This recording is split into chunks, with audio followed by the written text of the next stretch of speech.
जिंदगी में खुद को मजबूत रखने के लिए इंसान बहुत कुछ करता है, पर मेरे नजदीक दुआ जितना आपको मजबूत करती कोई सोच और तसल्ली नहीं कर सकती।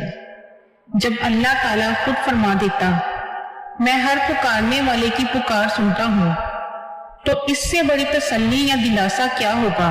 तो दो जहानों का शहंशाह कह रहा है, आओ सुनाओ मुझे अपना हाले दिल, मुझसे तलब करो मदद, मेरे आगे फरियाद करो।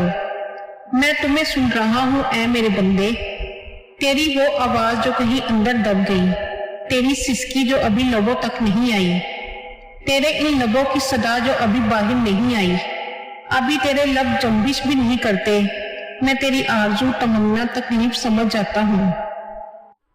तू सिर्फ एक निगाह उठाता है ऊपर और मैं तेरी सुन लेता हूँ, तुझे नवाज देता हूँ। क्यों नहीं पुकारता मुझे तेरा रब, तेरी पुकार पे लब्बैक कहेगा। तू नहीं जानता तेरा अल्लाह कितना हयादार है, जब तू हाथ फैलाता है इसकी बारगाह में, तुझे खाली लौटाए इसे हया आती है।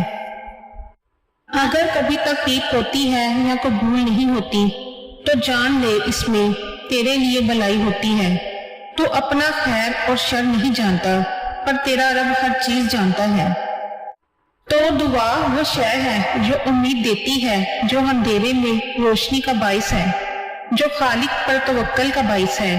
दुआ यकीन है कि सिर्फ अल्लाह सुनेगा, वो हर गम तकलीफ दूर करेगा, वो नवाजेगा।